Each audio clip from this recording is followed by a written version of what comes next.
Les amis, bonjour, je vous fais cette vidéo pour vous parler de la réserve diplomatique citoyenne qui va être inaugurée demain, le 3 juillet 2025, au ministère des Affaires étrangères. J'ai l'immense honneur et privilège d'être invité à cet événement et je vais y aller pour vous faire une vidéo pour vous montrer de quoi il ressort et de pourquoi c'est quelque chose que je trouve particulièrement intéressant et peut-être que ça va faire naître des vocations chez vous.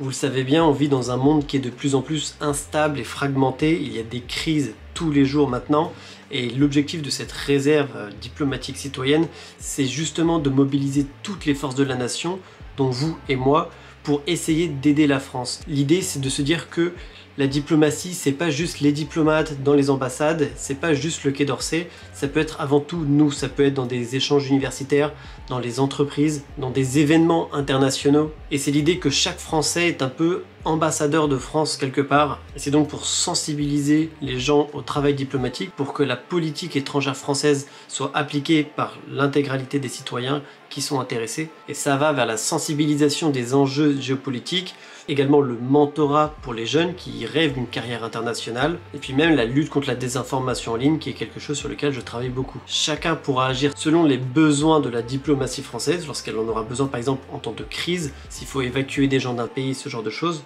Et je pense que c'est une initiative vraiment intéressante et beaucoup de gens vont pouvoir y participer.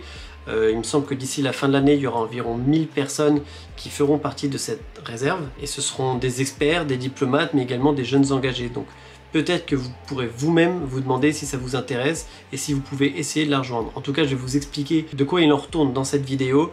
Et c'est parti. Mesdames et messieurs les parlementaires, mesdames et messieurs les ambassadrices et les ambassadeurs, Madame la secrétaire générale, mesdames et messieurs les directrices, les directeurs, mesdames et messieurs, la force de la cité ne réside ni dans ses remparts, ni dans ses vaisseaux, mais dans le caractère de ses citoyens. Ainsi écrivait Thucydide dans la guerre du Péloponnèse, avec des mots qui résonnent avec force à l'heure où nous assistons au retour du tragique dans l'histoire. Donc vous l'aurez compris, la réserve diplomatique citoyenne, c'est avant tout pour rapprocher les citoyens français de la diplomatie française. Ça permet à des volontaires, en France comme à l'étranger, ça je pense que c'est important d'appuyer dessus, c'est que si vous êtes à l'étranger, vous pouvez également y participer. Ça leur permet de s'engager au service de l'action extérieure de la France. Dans un monde qui est de plus en plus incertain, de plus en plus fragmenté, il y a des nouvelles crises tous les jours, des crises dont on ne trouve pas les solutions, que ce soit Ukraine, Gaza, Iran, c'est constant, peut-être bientôt Chine-Taïwan, enfin bref, on se rend compte qu'en fait la diplomatie elle se joue plus seulement dans les ambassades, elle se construit aussi dans les territoires, dans les universités, dans les entreprises. Si demain vous avez une réunion, quelque chose avec une entreprise qui vient d'un autre pays, vous rentrez dans l'action extérieure de la France, vous rentrez dans ce cadre diplomatique, mais c'est également sur les médias et sur les réseaux sociaux. La réserve, elle vise à mobiliser l'expertise, mais aussi l'engagement et puis l'énergie de la société civile pour renforcer la voix de la France dans le monde. C'est-à-dire que, je l'ai déjà dit, mais c'est pour qu'en fait, à notre petite échelle, chacun puisse participer à cette diplomatie, puisse améliorer l'image et la voix de la France. Concrètement, les missions des réservistes, elles sont assez variées et personnellement, je pense qu'elles sont vraiment intéressantes pour tous ceux qui s'intéressent à la diplomatie. Ils pourront par exemple faire du soutien dans la gestion de crise, ils pourront également participer à l'organisation de grands événements internationaux, il y aura également une expertise qui pourrait être donnée au service de la diplomatie française sur des sujets liés à l'actualité internationale. Évidemment, ça va également passer par diffuser dans des environnements professionnels, encore une fois, que ce soit en entreprise, dans un cadre universitaire, enfin ça va être de diffuser les enjeux de la politique étrangère de la France, expliquer pourquoi la France agit comme elle agit. Ça sera évidemment un accompagnement des jeunes, des lycéens et des étudiants, ça peut être de l'aide à l'orientation, ça peut être du mentorat, ça peut également être de la recherche de stages, c'est pour favoriser justement cette jeunesse, pour la pousser à faire attention aux enjeux diplomatiques et à l'action extérieure de la France. Et puis enfin, ça concerne tout le monde, c'est un renfort dans le champ informationnel. Et je pense notamment à la lutte contre la désinformation. On voit que nos réseaux sociaux sont littéralement noyés dans de la désinformation qui est créée directement par d'autres pays. ne suivez pas mon regard, bon là c'est la voix off, mais en gros la Russie et la Chine, et on l'a vu encore récemment sur les campagnes de désinformation vis-à-vis du Rafale.